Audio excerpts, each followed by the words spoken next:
Yeah, I never thought about that. They was looking right at me, wasn't they? Yeah. You was close enough, they count the hairs on your chest.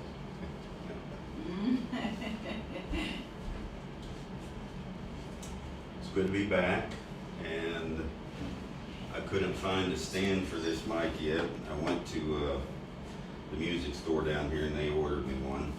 So I am waiting on it, so I will just use this for the live broadcast. Now the other one, Facebook, everybody can hear us off of this up here. Right.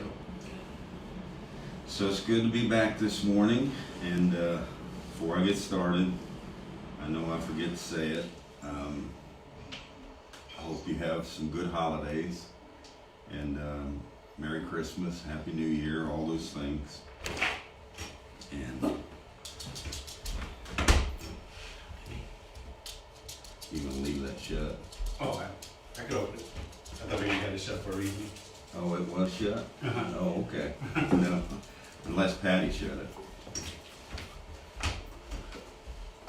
So it's good to be back, good to be enjoying the things that we see. And Daniel took over your coffee. That's okay. Here, since you got one, you can pass that to her. Okay. Thank you.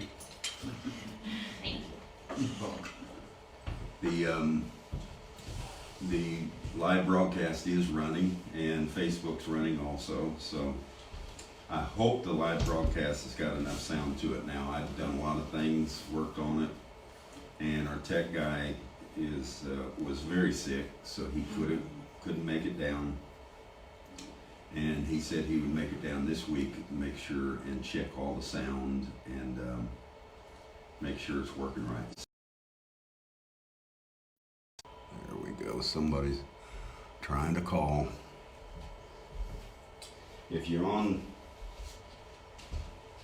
this morning, that looked like somebody trying to call me on there. Please don't call that phone number. We'll have to fix it every time.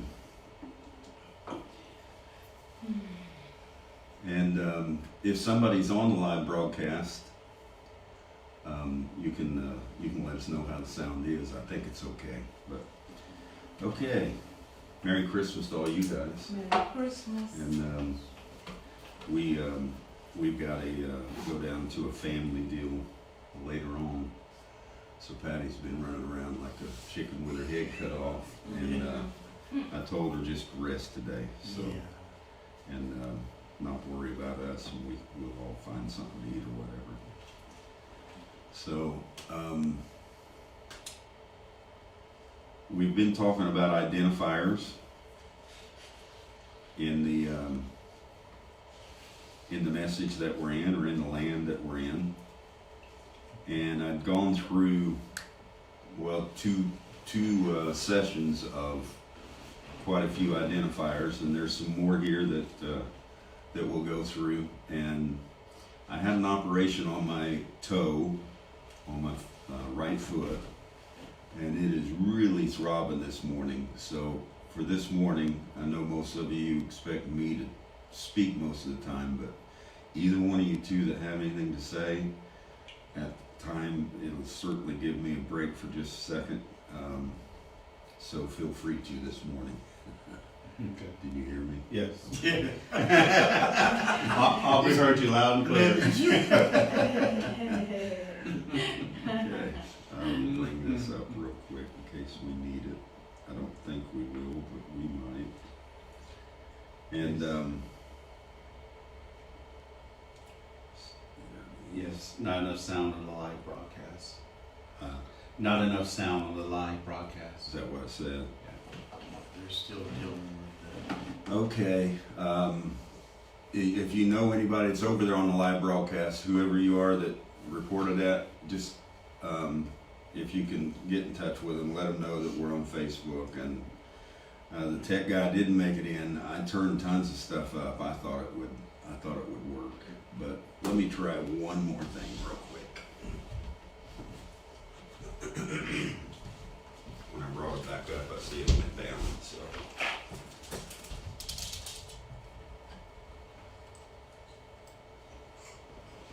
Okay.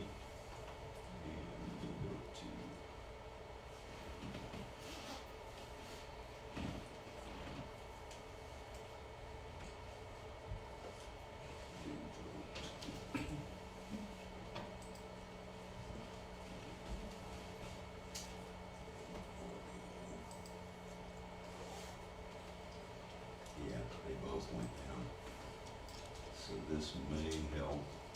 I hope it does. You guys doing okay? Working? Working. Yeah. They've even had me working at the hotel because they're running out of employees. Okay. Hopefully that will help a little bit for them. A little bit better if anybody stays on there. Tell them they might want to check one more time if anybody's staying on there. But hopefully it's a little better than it was. So we'll get started. I had actually written down some identifiers. I wrote something last night because different people wrote me and said, Brother Parnell, a lot of the things we're teaching on is so uncomfortable. I got it. It's a speaker down here.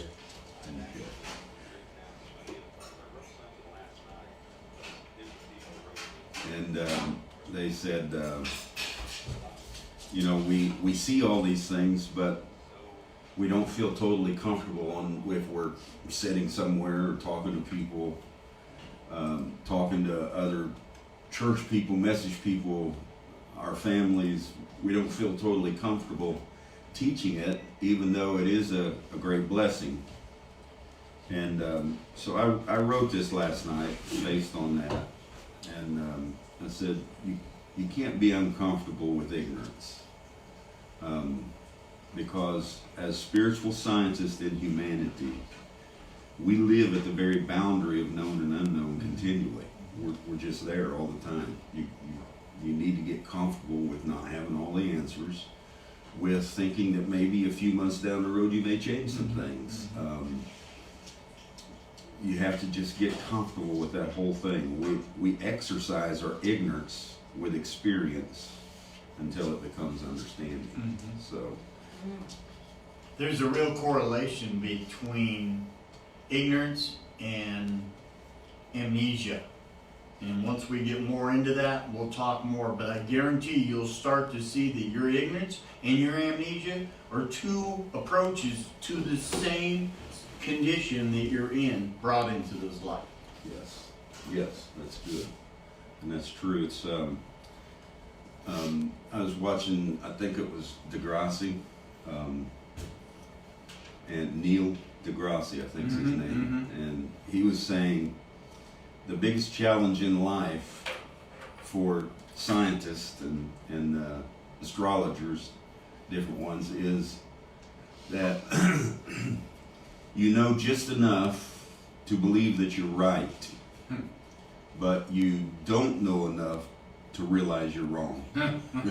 That's a good way to put it. And so sometimes we're there, and you have to change. You have to back off. You have to say, you know what, we see that different now, and that tears people up because they get into things I'm going to talk about today. They get into absolutes. They get into doctrines. They get into the unbending way. This is the word of the Lord for the day, and then when something comes up that just totally floods it and just brushes it away, and you know without a shadow of a doubt that doesn't fit in the scheme of things, nobody wants to say, gee, I got to change. They're all just like, let's just keep marching. You ever see a guy driving a car and he's mad because he don't know where he's at, and he hasn't he doesn't have the willpower to stop and take a look at things, turn around, admit he's wrong or anything else, and he'll drive 50 miles the wrong way to keep from anybody knowing that he's wrong. Well, that's what some people do with the things they believe and the things they see, is once you see that there's a greater way, there's a more excellent way, the way you had was good, but this is a more excellent and a better way, and when you see that, you're saying to yourself, no, I couldn't be. I've already told everybody about this, and now I've got to change it. And it's one of the ways that the Spirit of the Lord in us keeps us humble. So we will start out by talking about regeneration, reflexation, and relaxation, the 3 R's. And awareness is a continuity of experiencing holistic life. When you realize you have a holistic life, you become aware of almost everything that's going on around you. And so we're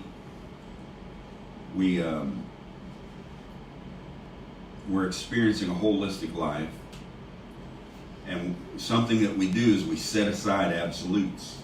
When you come to regeneration and you come to reflexation, reflexation is a new word that they've been using some, and we've used some in the past. It's a reevaluation. When you come to an understanding about something, reflexation is to push back on that understanding and find more. And a lot of people can't take pushing back on one another. So, but do it to yourself every day. Reflexation. You know, is there a hair in the cake? Is there a bug in the food? I need to find that hair, I need to find that bug, and I need to get it out. And so that's kind of the way it is with us. We go through reflexation, regeneration, meaning new life. And when new life pours out and new life comes, a lot of people want to hold on to the old. So you need to have that regeneration and reflexation in your life, come to new life, and then evaluate it. Reflex. Take a good look at it. Maybe you didn't see everything. Maybe the way you're looking at it, it's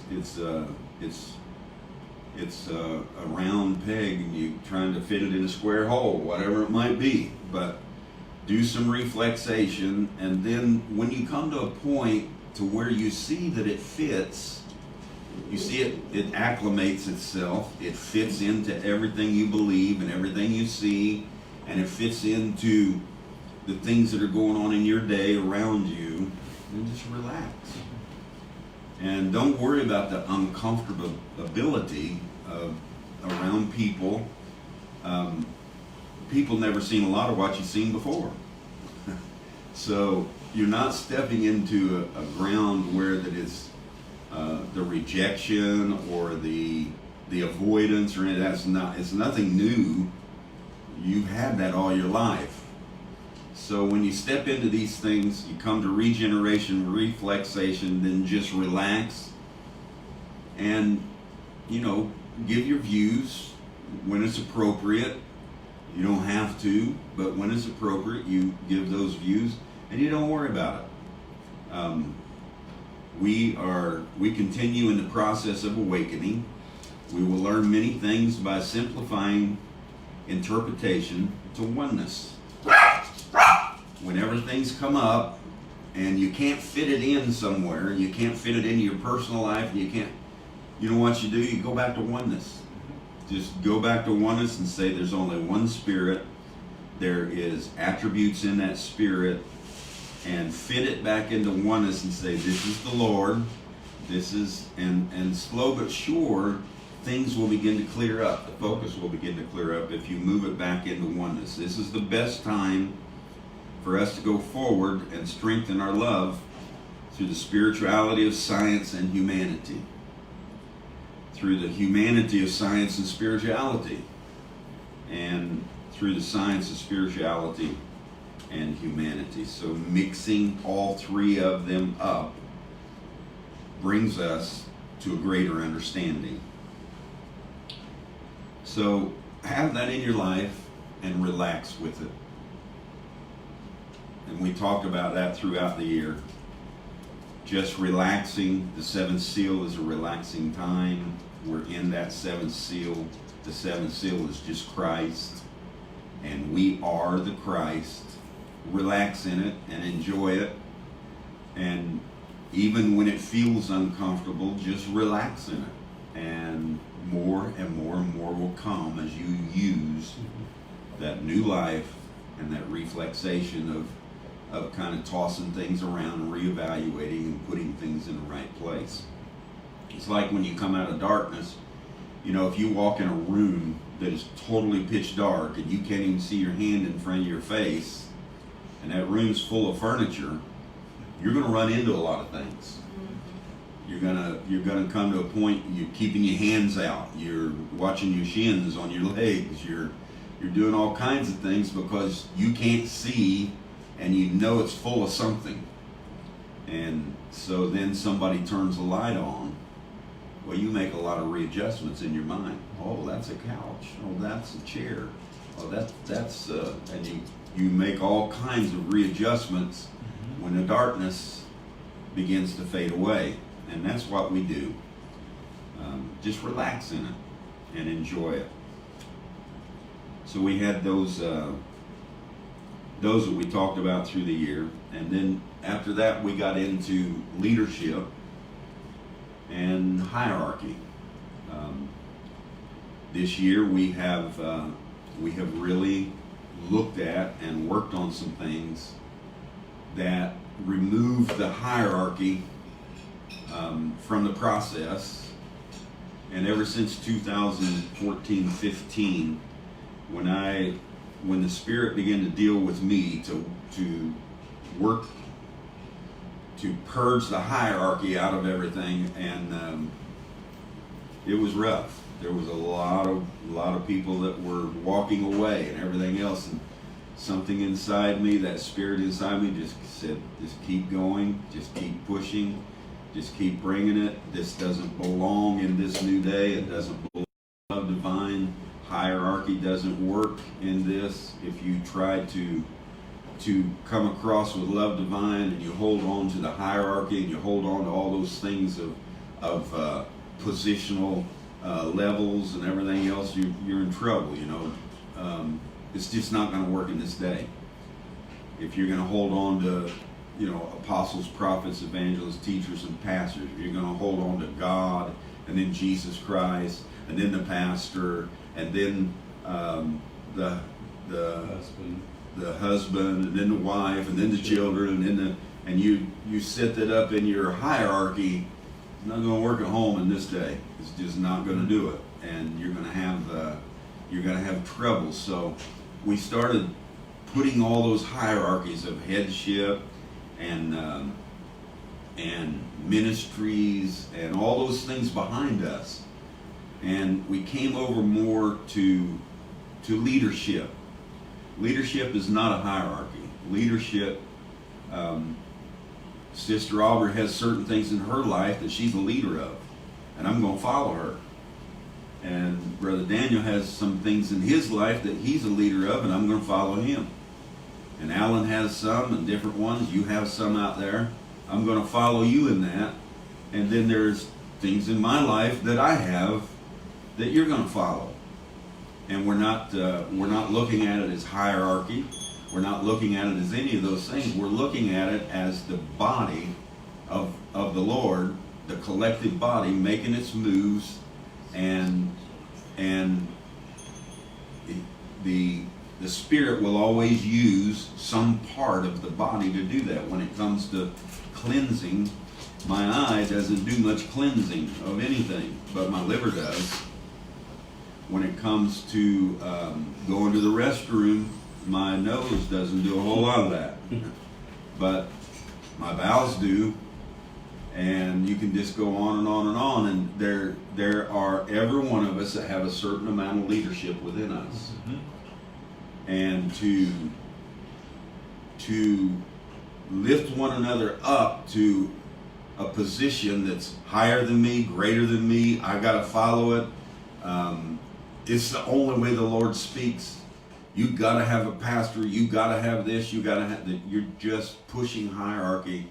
That your message, if you are believing this and you're holding on to that hierarchy, your message is just not going to work. People are going to see that you're not teaching or acting what you're talking about. Right. So leadership and hierarchy is something that we worked on, and we said all those gifts, 9 spiritual gifts, all of the fivefold ministry, all those things, they've all changed, and we all hold that gift within us and those gifts within us. And in this day and age, we were talking about it, and if you guys want to speak up, you can on this, but we were talking about really what is a gift now and what is a talent. Just Right. and to say so-and-so has a gift. A gift is something that's given to you that you didn't develop, you didn't do any of those things with, and it's given to you, and no one else, quote, has it. But then a talent is something that every single one of us have within us. And I think in this age, it's more about talent. What do you use? What do you practice?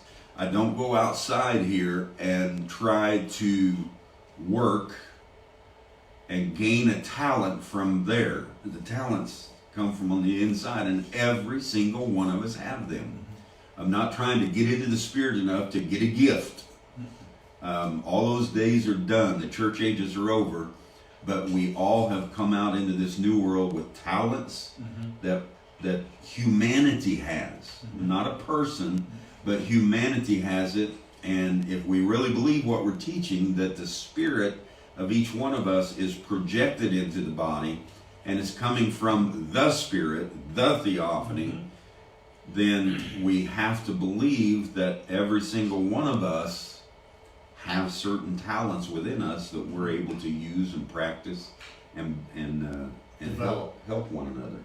Develop. Yeah, to me, that's a key word. Understand, a gift is nothing you develop at all. It's just given to you. You got it, you do what you want with it. But with the talents, it's something that lies inherently within you that over a period of time, when you become aware of it, you start to develop that.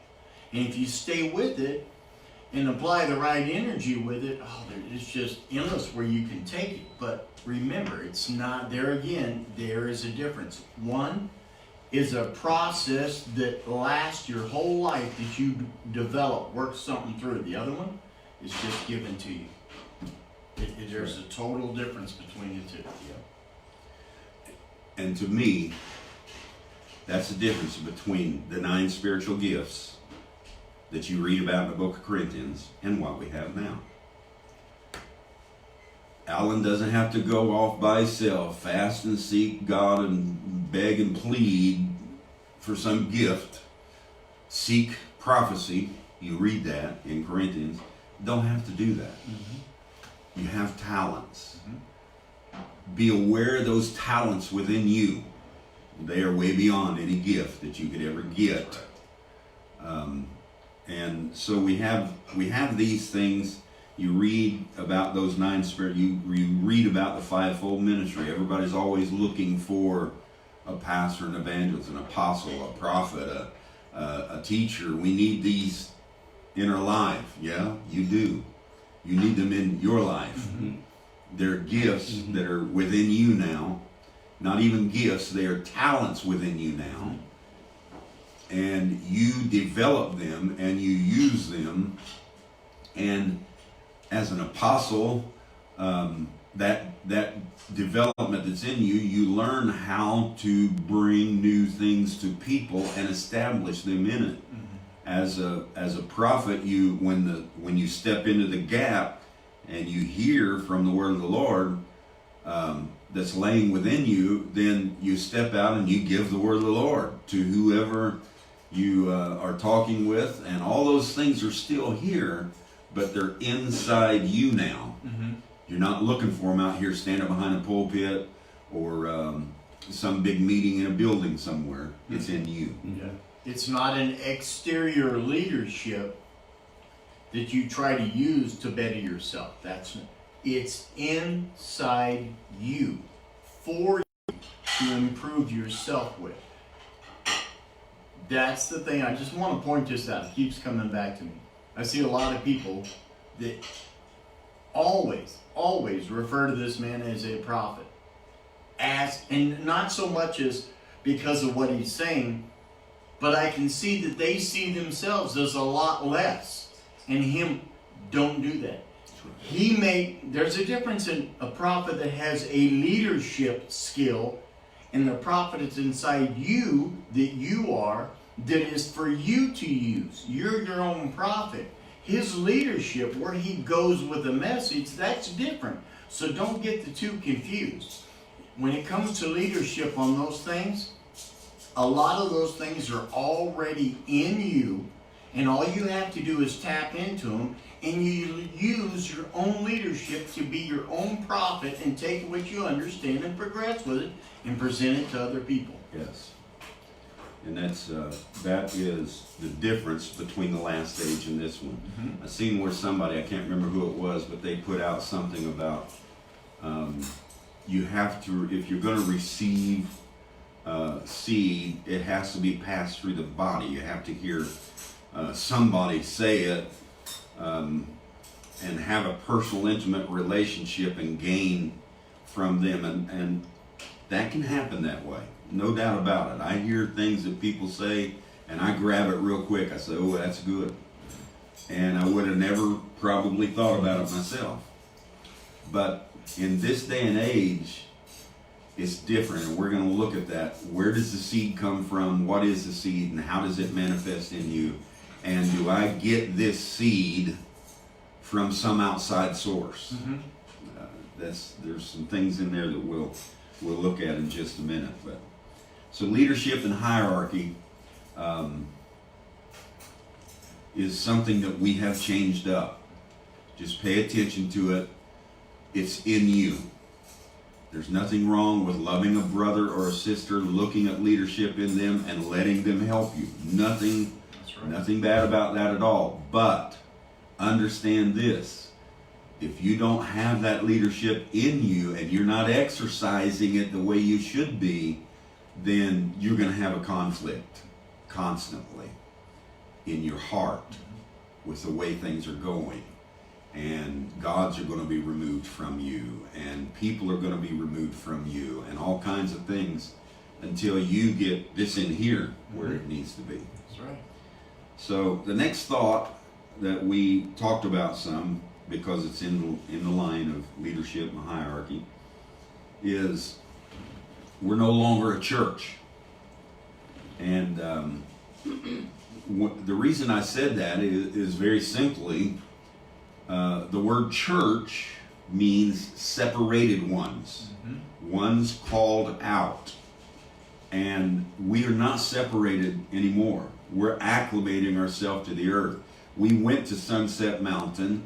We brought on the Son of David ministry. We came back to the earth to set up the ministry, or to set up these things in the earth.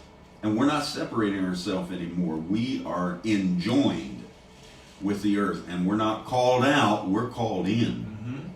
And a church is a people called out and separated from Egypt, from the world, from whatever you want to call it, called out and separated, and we have gone beyond that now.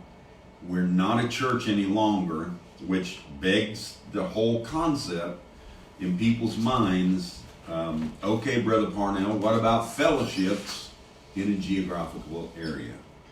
What do we do with assemblies? What do we do with these things? Well, I will tell you this. You should love fellowship.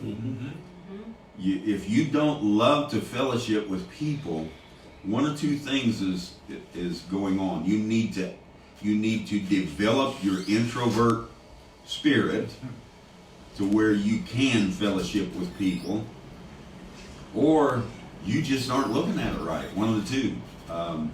Because the more we come into this understanding, the more I want to hear from Brother Alan, the more I want to hear the things that Sister Aubrey has on her heart, the more you could just go on and on and on, and the only way we're going to do that is through fellowship. That's right. And it's not a matter of coming to church. It's not a matter of I got to have a pastor here, and I gotta obey, and that's all gone. That there's no church. But the fellowship and having leaders there. For instance, in Brother Louis Villamore's area, he's a leader. His wife's a leader. He has men in his church that are leaders and sisters that are leaders. Same way in Brother Mitz's church, different ones. So, I will say this. If you have an assembly in your area that is caught up in this love divine and sees it, they may be smooth as silk and see it like the back of their hand, and man, everything's coming out. You say, ooh, I wish I could be in that church. The one in your area might be rough as a cob. They may have so many things that they don't see yet, but they say they love this love divine. Don't walk away. Yeah. Fellowship, help them. At one time, those real smooth as silk fellowships, they were rough as a cob too. And they were pushing back and forth on one another. Love one another. Come together in fellowship. If you are out there and you are not in a fellowship, because Don Parnell said there's no more churches, and Don Parnell said there's no more geographical areas where you need to go to church, you misunderstood me. I don't care who you are. I don't care how smart you are. I don't care how much of an understanding you have. You misunderstood me. You need fellowship. You need to come together. You need to be iron against iron. You need to be love against love. You need to work with one another, and you need to smooth off all those knots. And that's what fellowship is all about. If you have a place in your area where people are coming together in fellowship and they understand this love divine, let me plead with you. Be a part of it. Yes. Go there. Enjoy it. And when you can help, help. And when you can listen, listen. And that's where you use your gifts and your gifts and your talents. If you sit on them and let them benefit you, that's great. But what if I can take my gifts and talent and benefit someone else? Or benefit a group of people and have their gifts and talent bounce off each other and benefit me back? And that's where you use it. You use it in fellowship. If you sit at home and just grow, that's fine. Everything's good there. But how much better would it be to take your gifts and talent and benefit others in fellowship and enjoy other spirits and it may be iron on iron. That's fine. That's fine. You'll grow. You probably grow more than if it's, gold on gold. So yeah, use your gifts and talents to benefit others and fellowship and enjoy one another. That's what it's all about. Amen. Yes.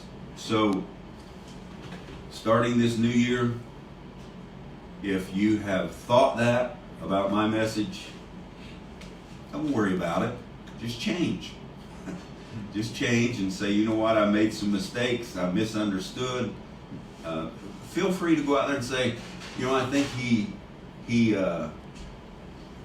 didn't explain it well enough. Now I understand. Okay? That's fine with me. Say, Don Parnell, Atori didn't explain it well enough. Now he's explained it and I understand. Put it on me if you want to. Do whatever you want to do, but fellowship with one another. Love one another. Come together. The next thing is, which falls right in line, is micro and macro. You know how we came into that. And we seen how that we were operating under macro almost all the time.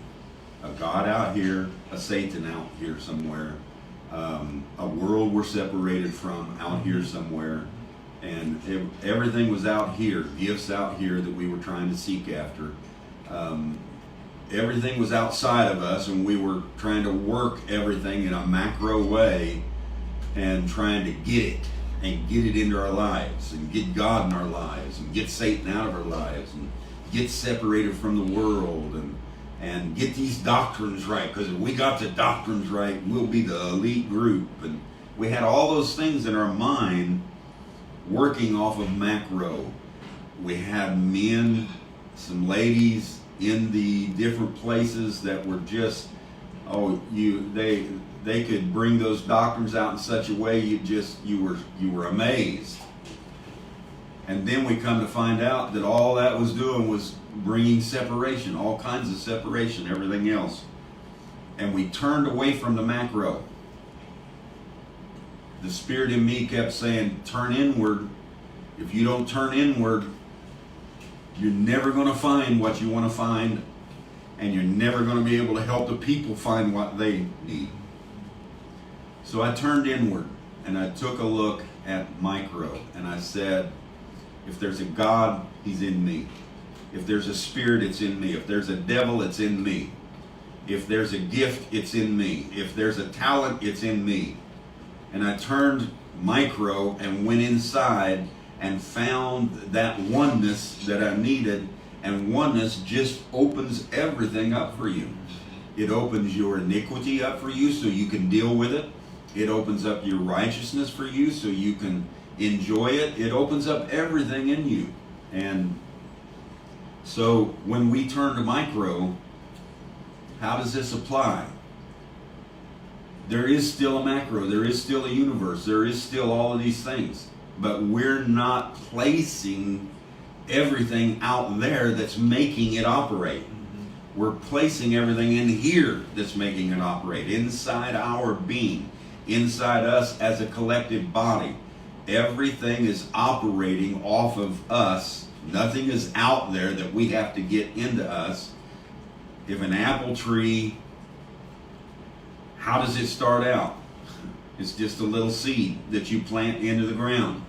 And out of that little seed comes everything that apple tree will ever be.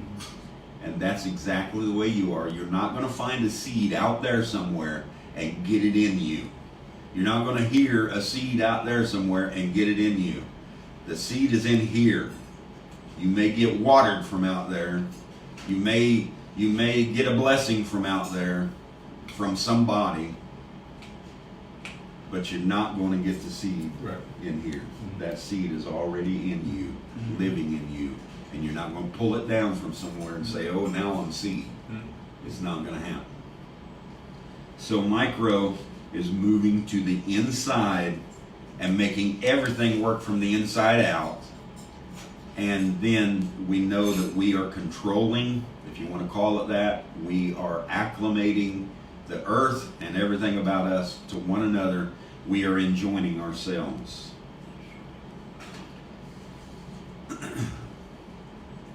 And the next step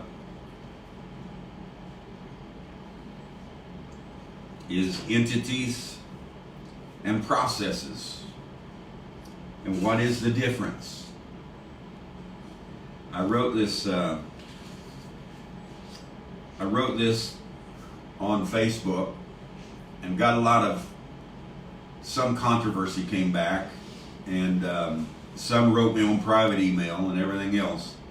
But I was writing about entities and processes. An entity is a living person, remember that, or living animal. An entity is something that has a spirit in it. It is the spirit. It is the person.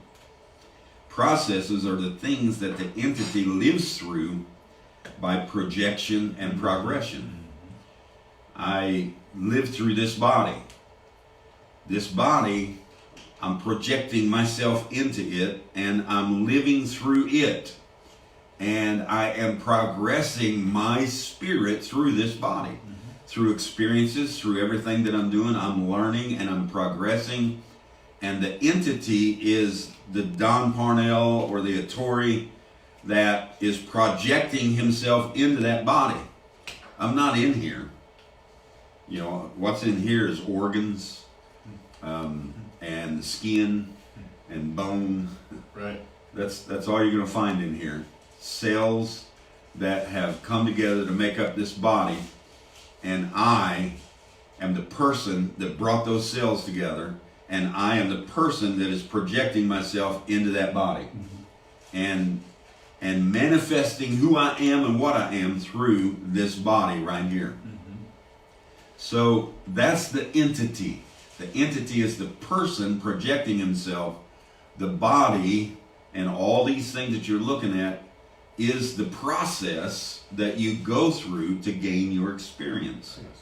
A person wrote about how the devil is a fallen angel and a deceiver, and he makes sin easy to commit without struggle. The devil does. And so I wrote this back to him. I want to look at it a different way. I believe the devil, the old serpent, Satan, the red dragon, are all the same process. These terms speak of a process and not a person, not an entity. You and me are the person, the entity that are using these processes of the devil, the serpent, Satan, the red dragon. We're using these processes in contrast to evolve and to progress. Right. We are the person, those are the processes. We came into the earth to go through the processes. We came into the earth, a symbolic name, Lucifer, which just means a bearer of light. We come into this world as a bearer of light. We pass from the theophany into the spoken word and down into humanity, bearing light. All Lucifer means is a bearer of light. That is what we came here to be. And then we lowered ourselves into the processes, into the frequencies where unbelief, iniquity could be manifested in a lower estate. We, the bearers of light, entered into this lower estate as Lucifer, a bearer of light. And then what's the next thing that you see that the prophets begin to talk about? A serpent. Genesis 3, right on down the line. Moses, all of them wrote about it. And so we move from Lucifer to a serpent. That doesn't mean I literally changed. It is a process. And then I move from the serpent. What's the next thing you read about when Moses is talking about sacrificing things? He talks about Satan. And what Satan means, Satan actually means the head of a goat. Or in other words, what you are doing is you're in a process that isn't acceptable unto the Spirit. It wants to change it. You don't sacrifice goats, you sacrifice lambs. And so the process, he moves into Satan, which is just a process of iniquity, or a process where you're not correct in that iniquity, and you have to develop it and work through it and progress through it. And you move from Satan to the devil. And the devil is, listen, the devil is the head of a he-goat. So now you got the male and the female in your processes. And you have one that is a female, one that is a male. It's the head of goats, one male, one female. And all it's saying is you moved into this world in a male-female relationship, and you begin to use your holistic nature, and this iniquity is a process that you were moving through in the male-female relationship to progress yourself further. And so then when you come to that point, you move on to the red dragon. The red dragon, we know what it is. It was there to devour the man-child. So again, you take the man-child, and he is devoured by the red dragon, and he immediately goes to the heart of the red dragon and begins the transformation of this world. Begins the transformation of you as a human, and you do it all through these processes of Lucifer. All the way down through, and then you finally come to a point to where that Lucifer, you recognize it's you, and when you recognize it's you develop yourself and you stop eating in the pig pen. You stop going after the shuck. You stop running out here into all these things and causing so much iniquity, and you say to yourself, I got to develop myself. I got to go back home where the Father is. And you're the prodigal son that enters back in, and the Father, which is just the Spirit in you that you shouldn't rebel against, you should listen to it, And the father gave you a golden ring, he gave you a fatted calf, he done all these things, and he brought you back home. And what are you again? You went through the process, and you are now Lucifer again, a bearer of light in the house of the Father. So we see this. This is what Christ is all about. The Christ is us. It's not an anointing out here falling on us. The Christ is us, raising back up out of those frequencies of the lower estates. We put ourselves in there. We use those processes, came through those processes to bring us right back up, and we raise ourselves back up from the lower estate. Yes, we are both Christ and Lucifer. That's what some got so upset about. We're both Christ and Lucifer. They're the same person. They're both son of the morning. The prodigal son that leaves the home and returns with the much needed experience to enjoy the Father's house in a holistic manner. To understand grace, redemption, love, mercy. To understand so many things that they knew nothing about before. So that is the whole process. Lucifer, serpent, Satan, devil, red dragon. When we view it in that order, I put it in that order for a reason. We find that it is the order of the prophets, how they brought it down through and showed us what it was. And it is an order of processes the same way you can't mix up the order in wheat. It's going to be two blades. The shuck don't come out of the ground first. The two blades come out of the ground in a process, and then it comes into a stalk in a process, and then it comes into a tassel in the process, then it comes into a shuck, and the next thing is the grain. You can't mix those up. You can't say, okay, it's going to be shuck first, and now it's going to be this. There is a process. And when you look at these in that process, Lucifer, Satan, or Lucifer, serpent, Satan, the devil, the red dragon, and back to Lucifer again. When you view it in that order, we find that it is the order of the prophets. It is a progression within the process of iniquity. Progression within the process of iniquity. If you want to call these things something, call it a process of iniquity. And it is a progression within the process of iniquity until it comes to its fullness and is transformed back into Lucifer.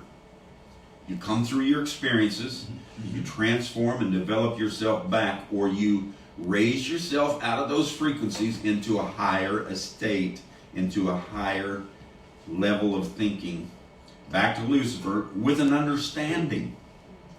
The entity in this process is you, traveling through the progression. The devil is not an entity. Satan is not an entity. Red dragon is not an entity.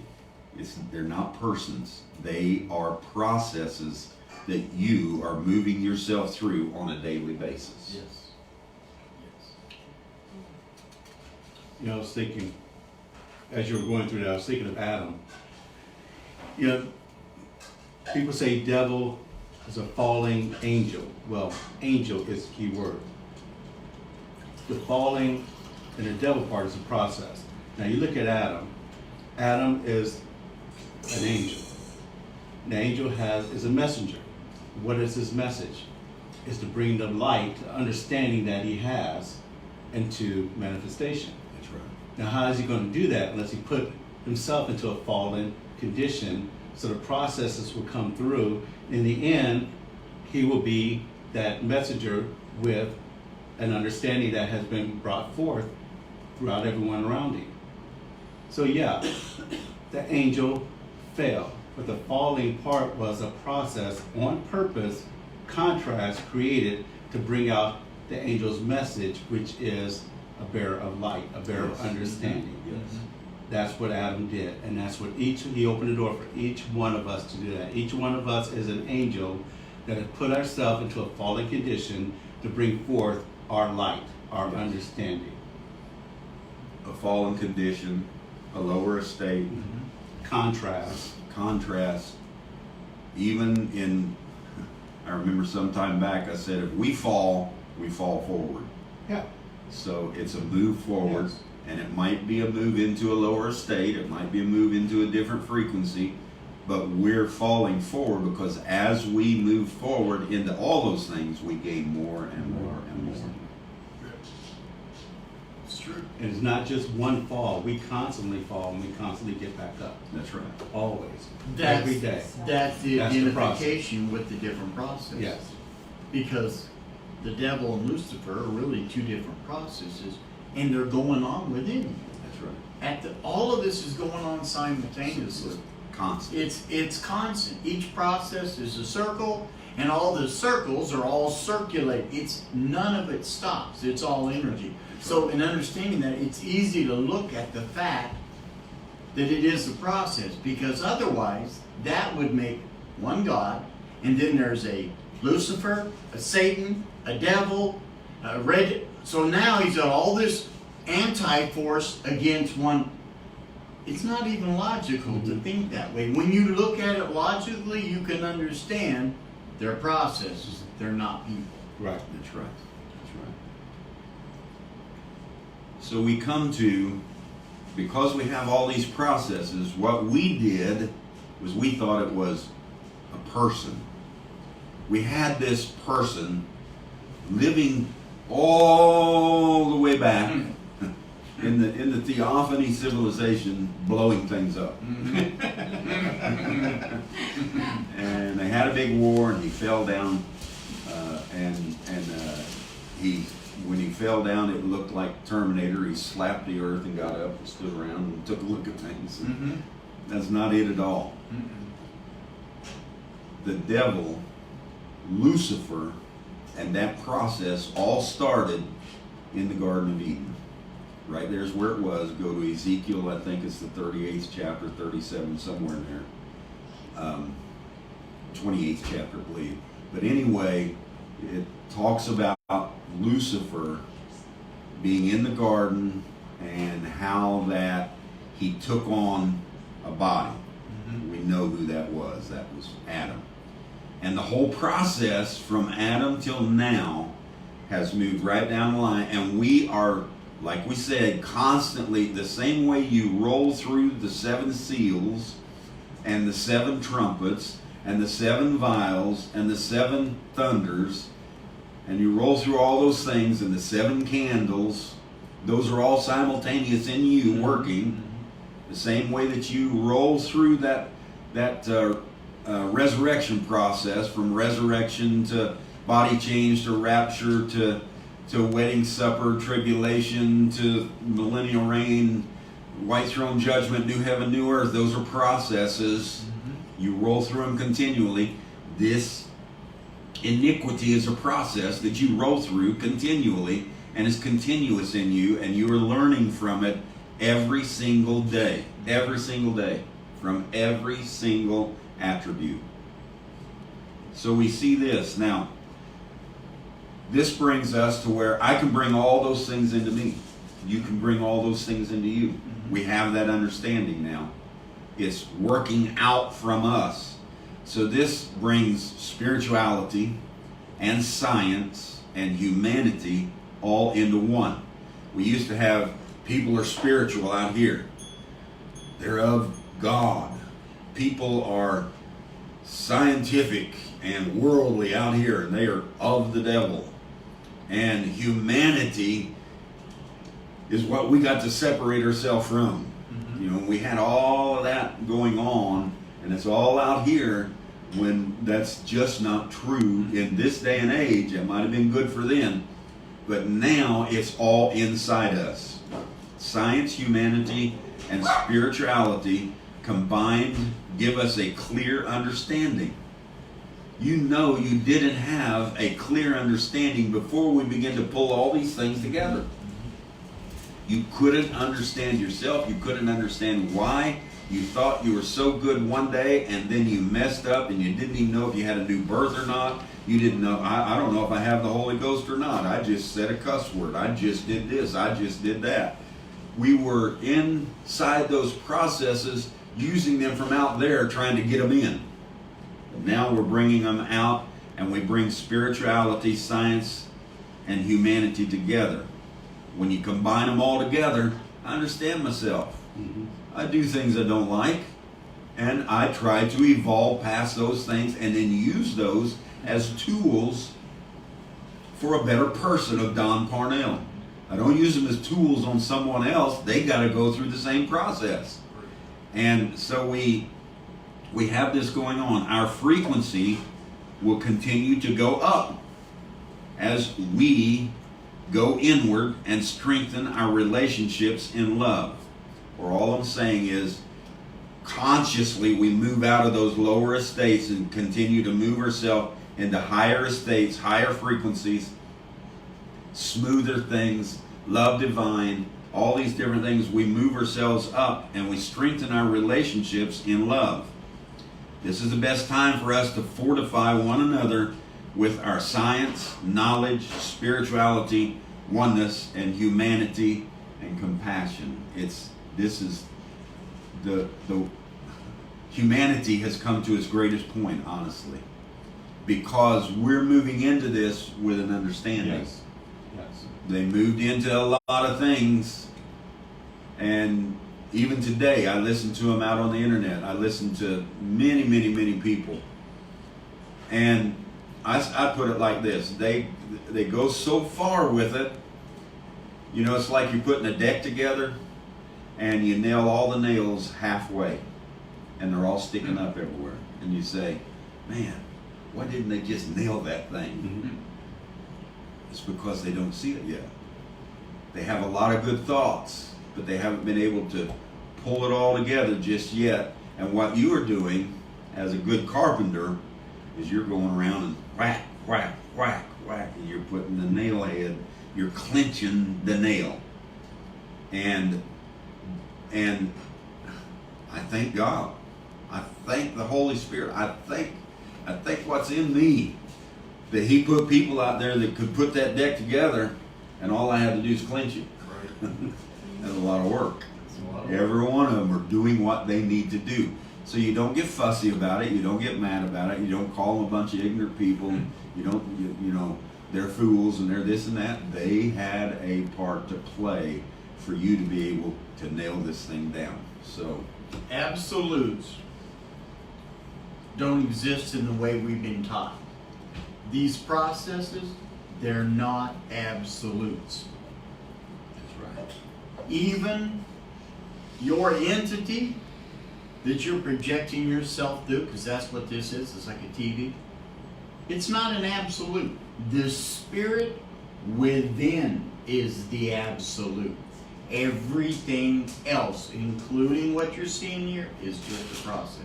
If you can frame your thinking like that, you'll never get it mixed up. You'll never be deceived into thinking, because what that does is it automatically puts it in a hierarchy. Something so inferior, something superior. Don't do that. You are the absolute, and you're projecting your life through an entity, and you're experiencing processes. They're not absolutes. They're processes that begin and end, and then you reuse them, and they begin again, and you reuse them. They're just processes. They're not absolutes. It's true. I want to add something as well. You look at spirituality, science, and humanity. Now, I want to redefine the word, the term God. Spirituality, science, and humanity, those are the processes that get you to where you need to be for your understanding. And those three processes, spirituality, science, and humanity, makes you a God. Not an object of worship, but an object of understanding. Yes. That is what God is, an object of understanding. I am not worshiping Connie, Daniel, Donald. Sometimes I worship Aubrey, but depends on what mood she's in. But I'm not worshiping who they are. I'm enjoying their understanding.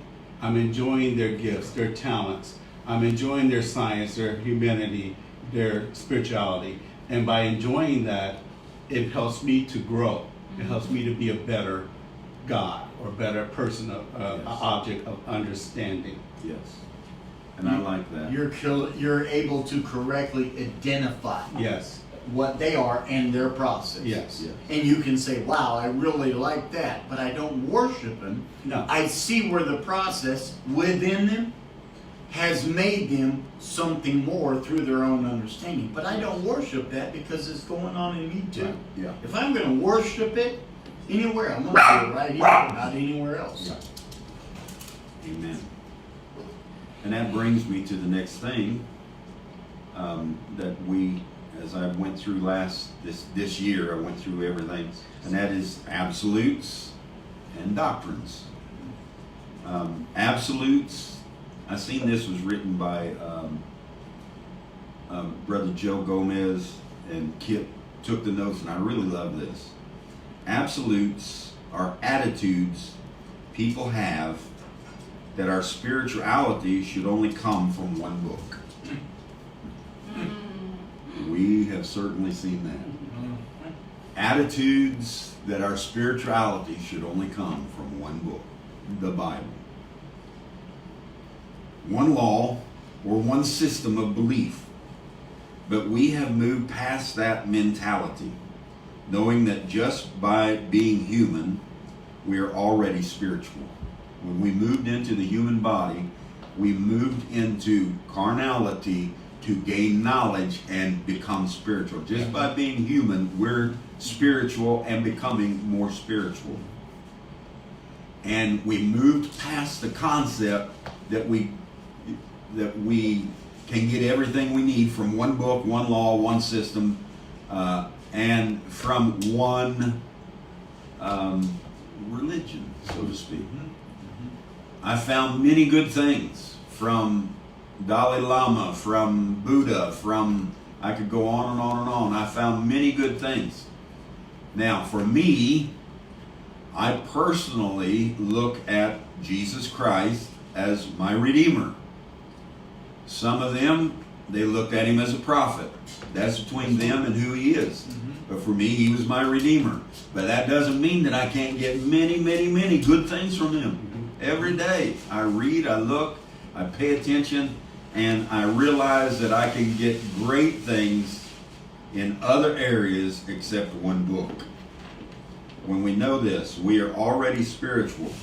Jesus was a life-giving spirit, and all human beings are life-giving spirits. Spirituality is the natural state of Spirituality is the natural state of human, and being scientific is just another evolution of humanity. When we stepped in and said, okay, you know what, science is not separate from us. We need to wake up and realize that science is not out there and spirituality is in here. It's all in here. And we realize that, we come to the understanding that human and being scientific is just another evolution of humanity. We are moving into another part of our evolution. Being flesh is automatic, scientific, and spiritual. Yes. Is what we are. And I don't care who they are. I don't care if it's the old guy that gets out here at 80-some years old and mows the grass behind me and goes down through there drinking his beer and has got that cigarette in his mouth. He's a spiritual being. And the more that I can enjoy him and just watch what he's doing and enjoy and watch it and talk to him when I can and be a part of his life and let him be a part of mine, the better off. And the more I'm going to excel or raise to higher estates out of the low estates that we have been in. So, human beings making the world a better place. That's what this is about.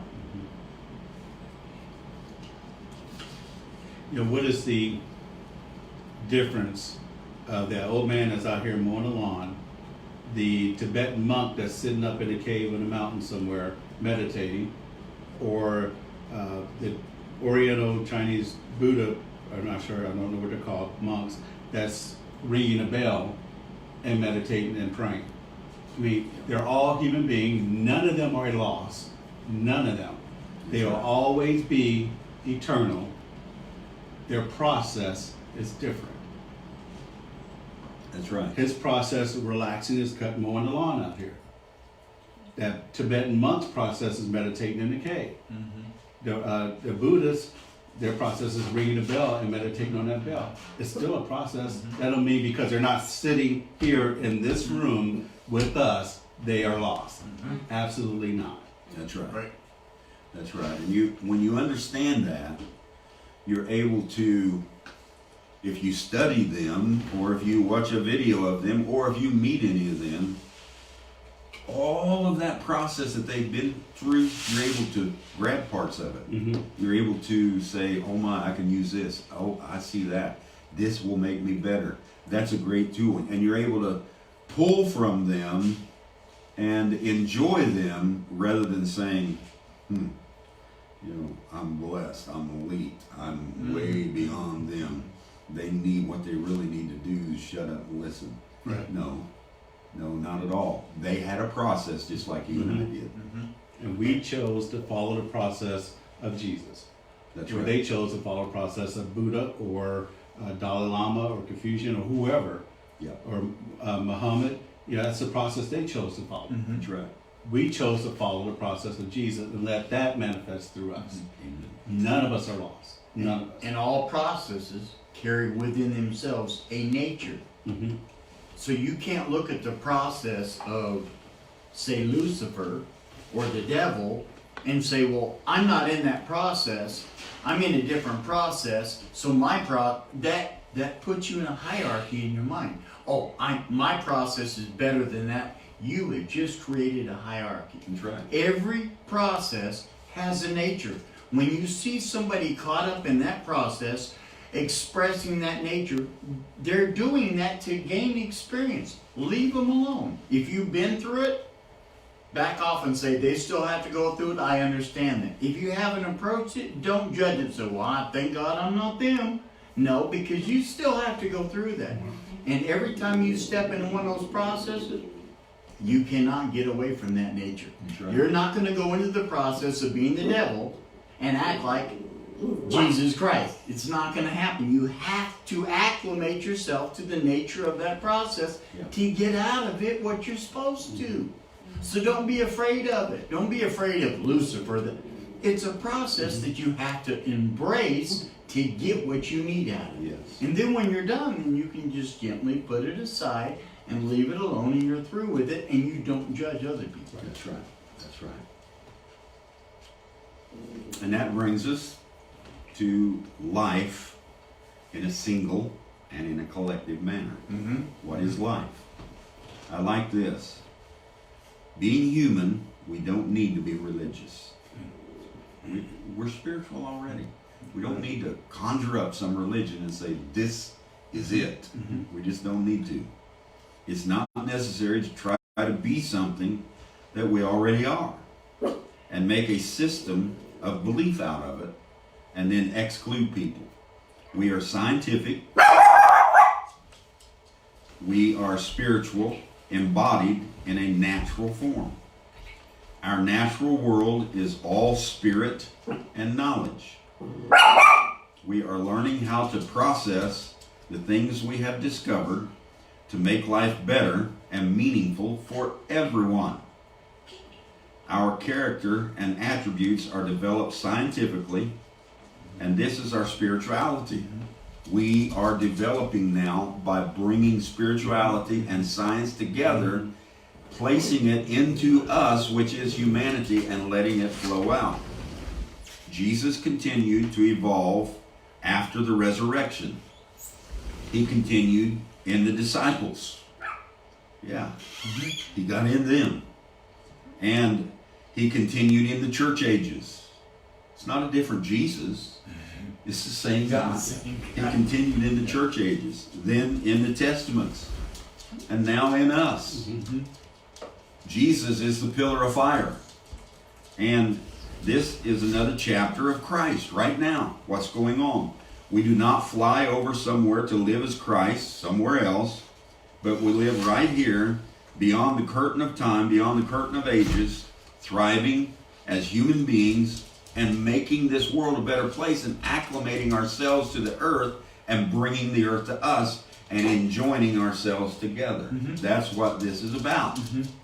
We're not going somewhere else, and it's the same spirit that came in the day of Pentecost, that lived in Moses and Elijah and Jeremiah and Ezekiel and every one of them, all the way down till now. It's the same Spirit, and it's why some of them could, prophets that they were, they could marry prostitutes, they could do horrible things and be rejected from leading the people. They could do all kinds of things because they were human. Mm-hmm.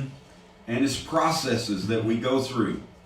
And this process that we are in now, Love Divine, we've come into the holistic nature, and we now understand ourselves as human beings making the world a better place, is what we're doing. It used to be, I mean, I'm just going to say it.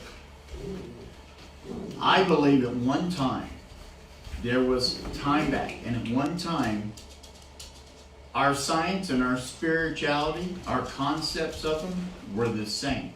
They were part of the same overall thought process. Yes. What separated that? I'll use one word. What separated science and spirituality? Religion. That's right. When religion became an institution, it took science and put it on one side, and it took spirituality and put it on the other. It was never, and we have now reached that point, we say it wasn't meant to be divided. It's two sides to the same thing. That's right. And we need to bring it back together. And so what do you have to do? If religion's separated, you got to remove the religion out of it to bring it back together. Just put your religion aside. Your spirituality is already there. It's just waiting to be developed. The science to make all that happen is already there. It's just waiting to be used. So just remove the religion, and science and spirituality become one again. Yes. Amen. And you get rid of that whole, quote, seed line. Seed line of Cain, seed line of Seth and Abraham, and on out. You get rid of that whole seed line, you say there's neither male nor female, there's no genders, there's no, and there's only one seed. Paul said, spoke to him and said, thy seed, which is Christ. One seed. Mm-hmm.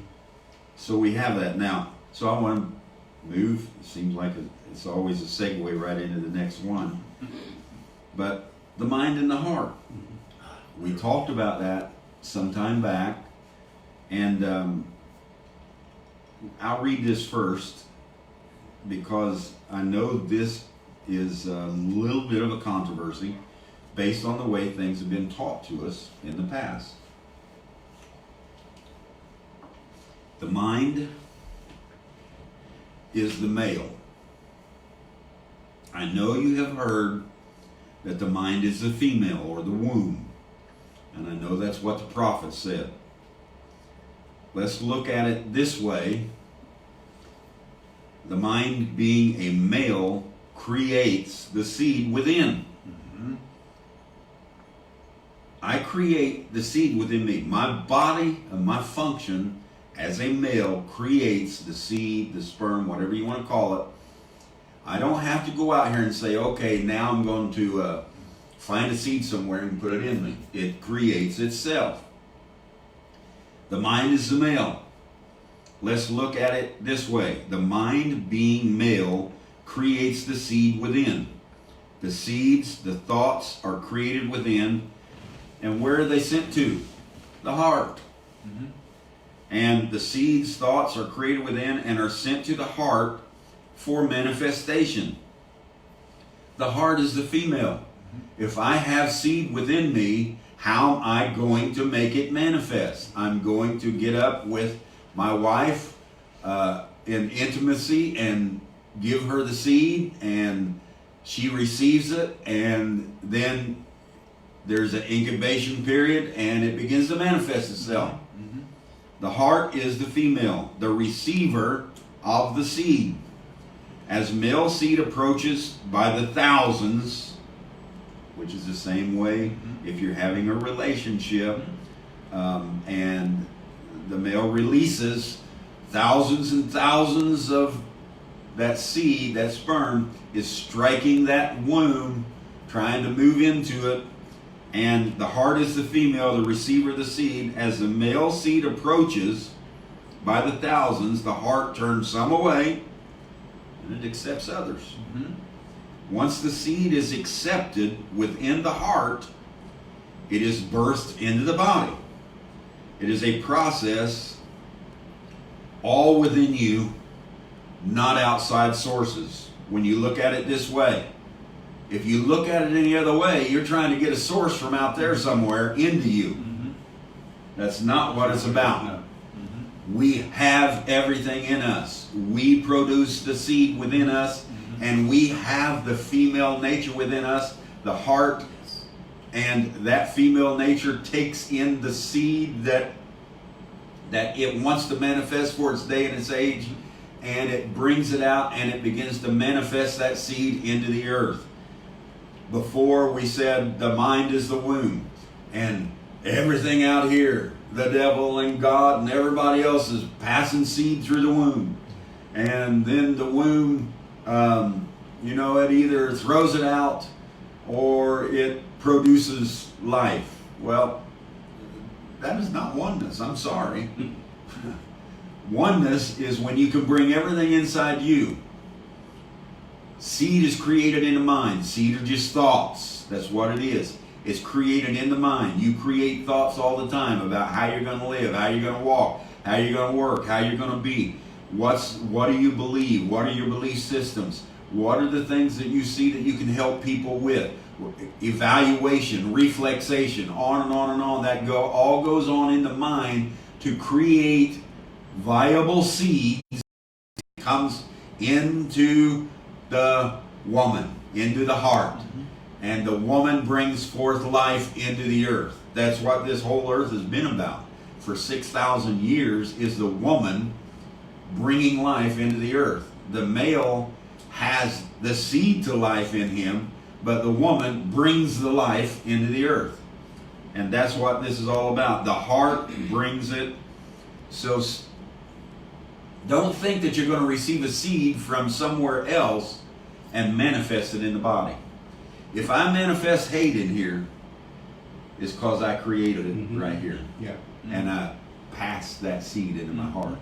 If I manifest whatever it might be, love, whatever, if I manifest it, it's because I created it right here. Something out here didn't come flying by and jump on me. I created it right in here, and I passed the seed on through intimacy between the mind and the heart, and the heart produced that seed. Now the heart, once you come to awareness, you come to a real understanding, the heart knows when the mind has gotten just a little bit out of performance. The heart knows when the mind has passed to it a seed of hate. It knows when the mind has passed to it a seed of anger, a seed of lust. Whatever it might be, the heart knows that. And you know what your heart is going to do, the good woman that she is? She's not going to bring that to fruition. She stops that seed. Many seed never do enter to be conceived. Many more seed are not conceived than what are conceived. And your heart, once you become aware, you as a woman have the power of creation to take that, put it in you. Every one of us are women. You have the power of creation within you to bring it forth or not. So if you bring that hatred forth, you created that baby. Right. Yeah. If you bring anger forth and jealousy, you created that baby. Nothing out here did. You created it right here. So what do you want to do? Watch what you're doing with your seed. When you pass something forward, make it joyful, make it loving, make it peaceful, make it whatever you do, and let that manifest from you, and you'll have a lot easier life to live. You ever get 2 children and twins, if you want to call it that, and one of them you just think to yourself, this is the easiest baby I've ever raised.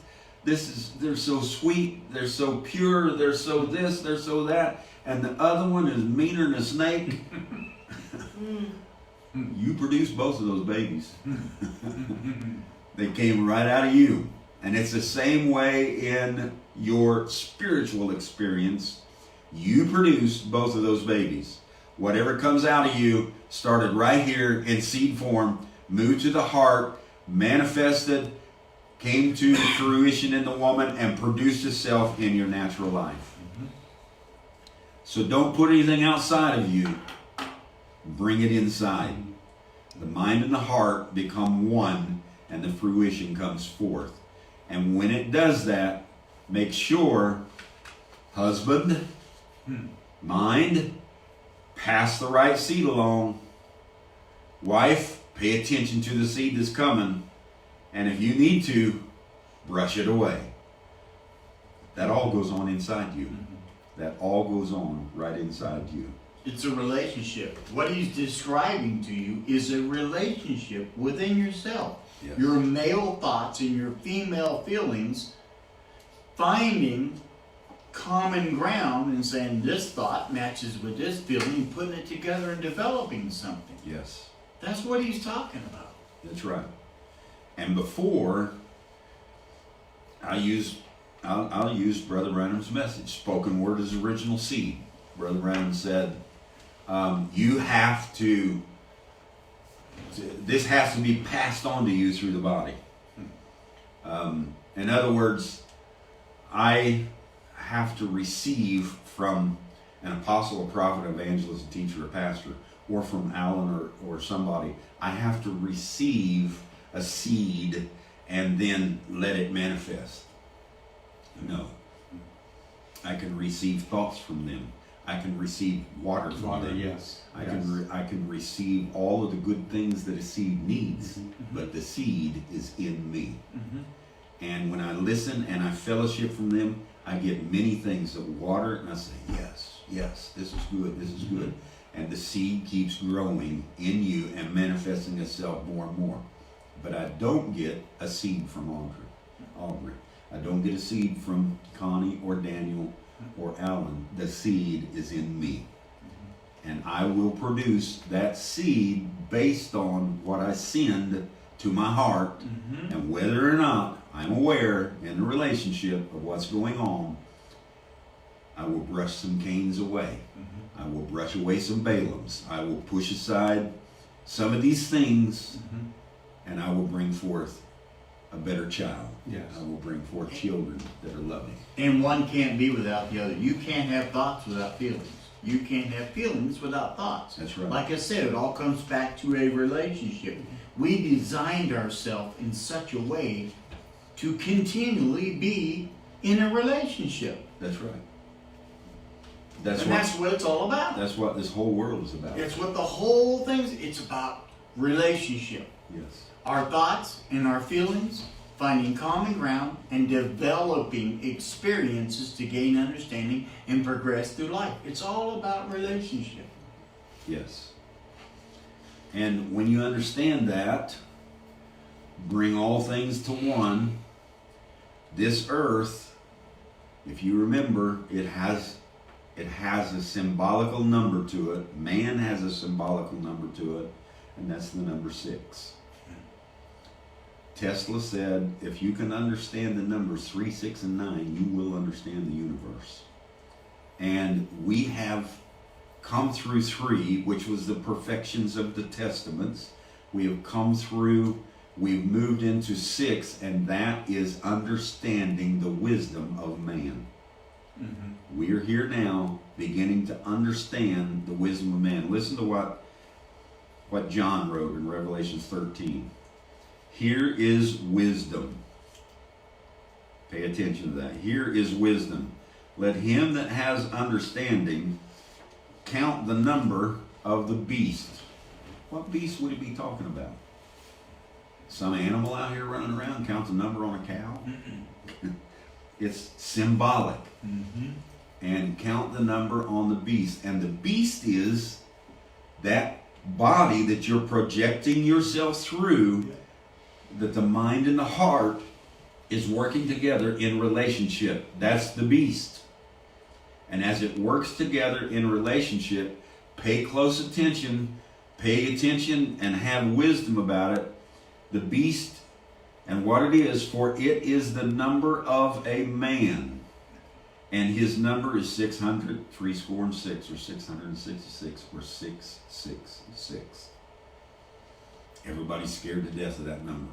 I remember one time I was in a grocery store, and the lady, it came up, I owed her $6.66. Oh, I thought she was going to faint, you know.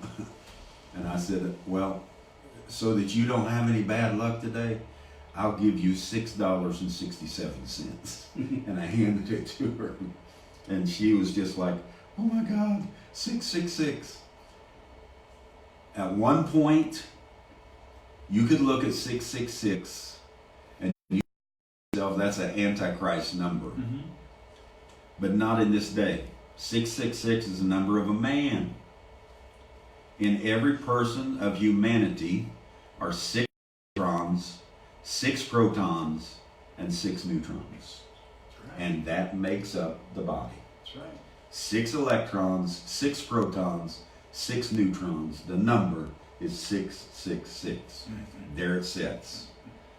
It's not some Antichrist on a throne somewhere. It's not something outside of me. It's inside me. 666. When you find the position of the beast, you will find him on your throne. Not on some throne in Rome. You'll find him on your throne.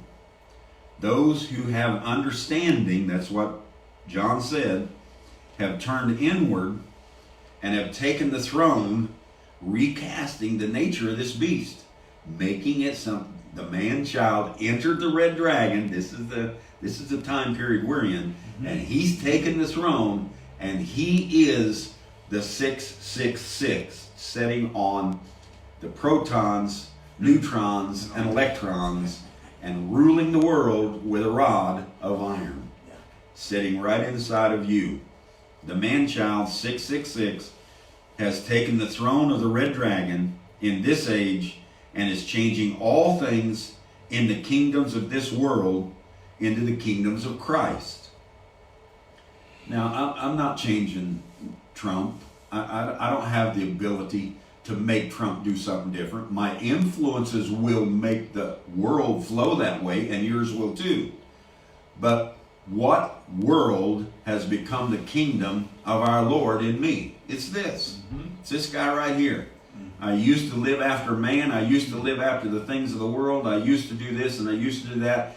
And the man-child became one in my heart, and he put together the mind and the heart and has brought forth another baby, another system, but it's perfect in all of its ways. It's not after the things of the world. It brings the two together and enjoins them as one. We recast the heart of the beast through the transformation, and 666 becomes a symbol of our deliverance and not a symbol of the Antichrist. That's right. We have transformed this thing.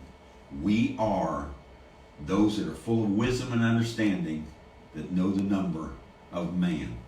I am projecting myself into this body, bringing forth seeds in the mind, producing them in the heart, and manifesting myself, and all that's around me is an influence of me, and all that's around you is an influence of you.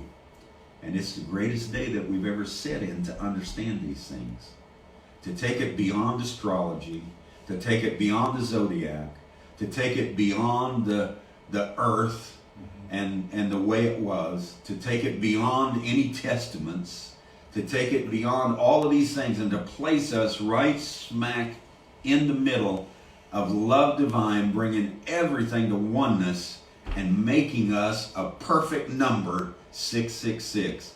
Man living in the earth under the flow of the Holy Spirit continually. That's what's going on today. And we're bringing it closer. So we had it backwards. We always thought that that number was the Antichrist, and in reality, that number just shows Christ. That's right. There is no Antichrist. That's a ghost. It doesn't exist. It's Christ. Christ. That's It always has been. Yes.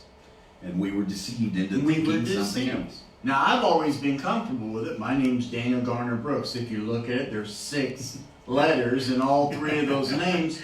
I've been considered Antichrist my entire life. I'm comfortable with it. I'm totally comfortable with it. But now that I see this, it just, a light comes on and I realize it's true. I've never been an Antichrist except in my mind where I have planted that. That's right. That's right. I'm always the Christ, and when I become an Antichrist, it's because up here, I had taken seeds of those thoughts and planted in my heart to where I become that. That's right. And now you've become aware, you're creating those seeds, and if one of those old traditional seeds crops up, the heart's aware. That Yep. woman is a sharp lady. Yep. And she passes that seed off and says, Yes. not going to produce that. That's exactly it right there.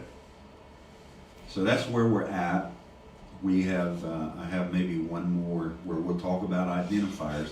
Is there anything else that anybody wants to say, or is it understandable? Very, very understandable. When people start catching this simple thought right here, it'll change everything.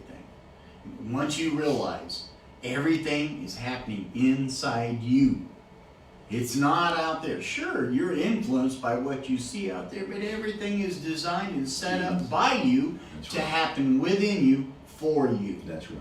Macro only operates properly when you move it from the micro out to macro. It gives you a different perspective, Yes. a different reflection. That's what it does.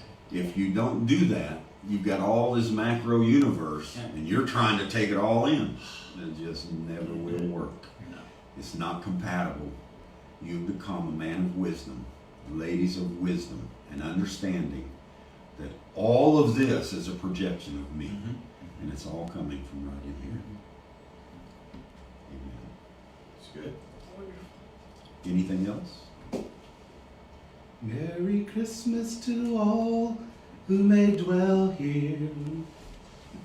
Merry Christmas to each and every one. May the joy of the Spirit surround you. Merry Christmas with love. It's my gift. Whether it's worth anything to you or not. Yeah.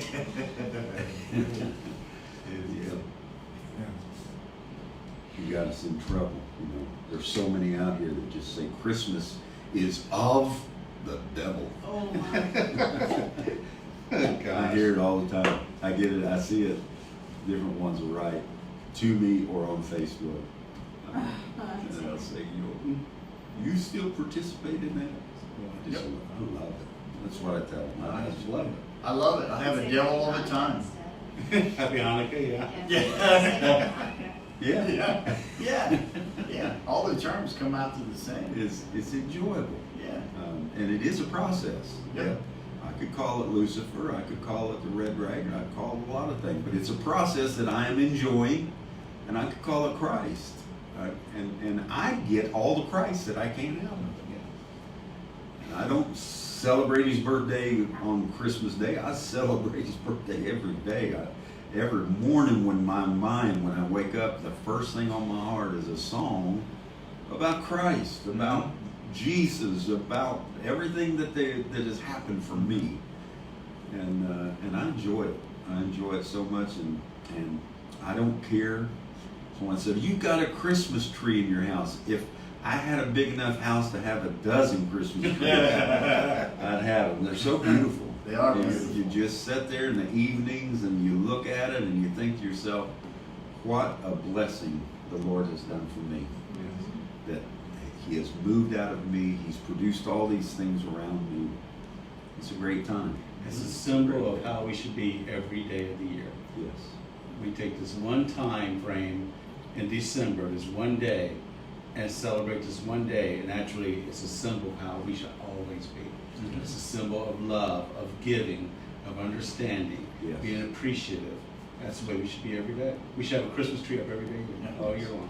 So that was our Christmas message today, and that is decorate your mind and your heart with love and understanding and great wisdom, and be the most beautiful thing that you can be, that makes people happy when they get around you. Yes.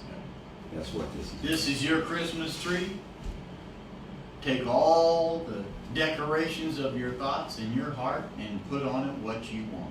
Yes, And everybody's will look a little different, but it's all the same. that's right. And we're just here to share. Okay, I want to say something.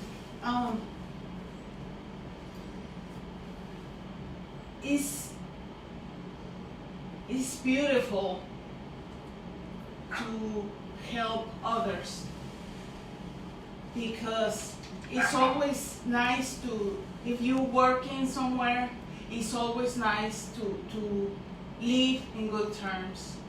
And they call you back and say, Connie, Daniel, Don, whatever, you know what?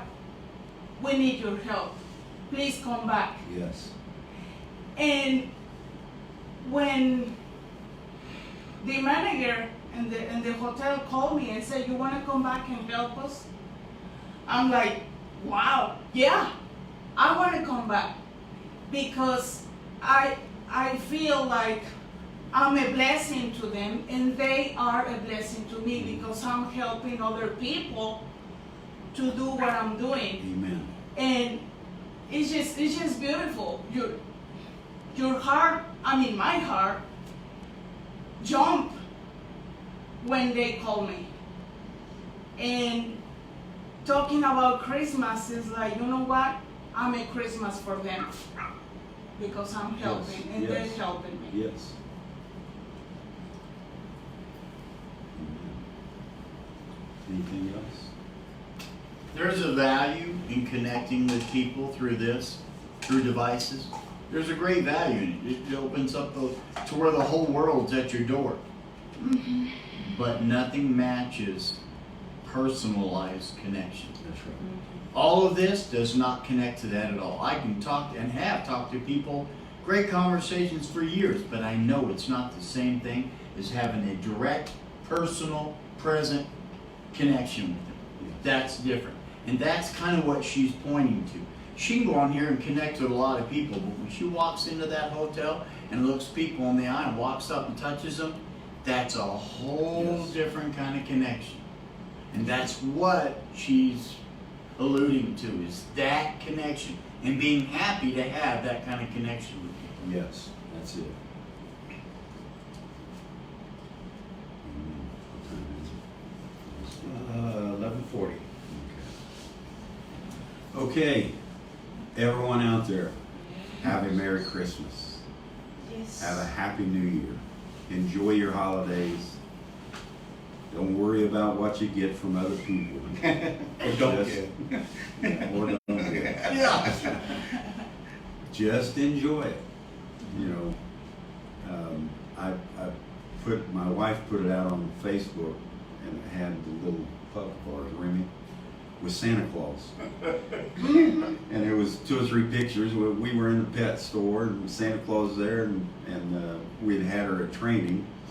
And so she said, let's get some pictures. So she put them on Facebook.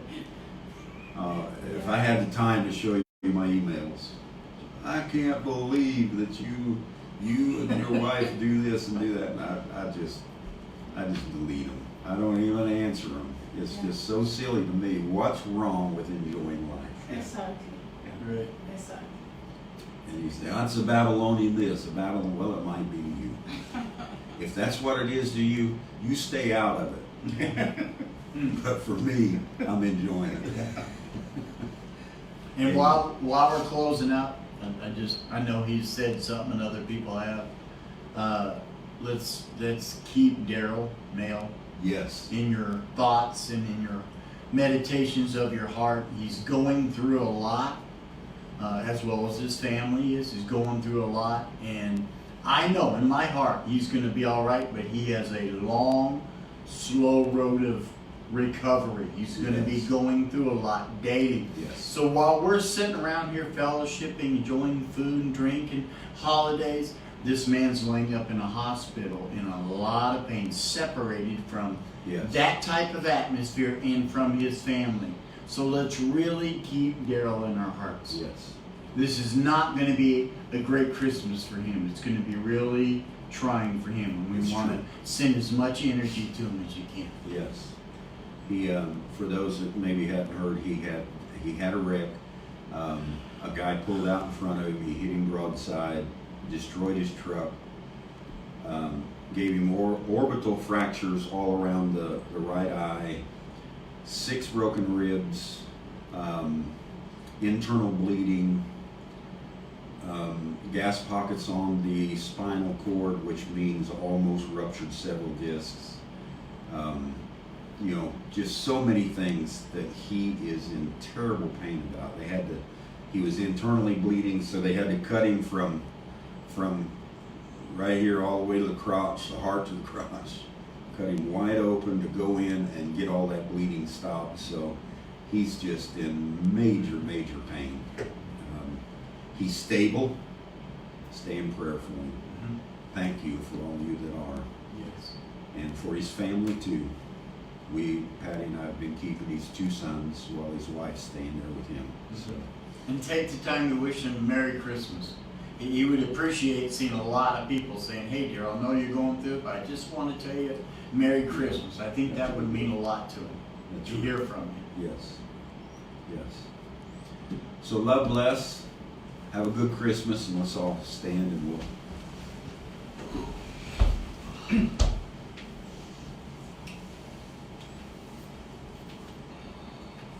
Join hands together, and we will trust in this energy that's flowing among us, the people and who we are in this day and in this age, and in the authority of Christ for this age. We are trusting, and we declare that the things that we need, they'll be given to us financially, spiritually, healing, physically, all the things we'll trust and believe that they are in us, and they will break open and come forth, and everything that we've wanted, everything that we need is ours in the authority of Christ. Amen.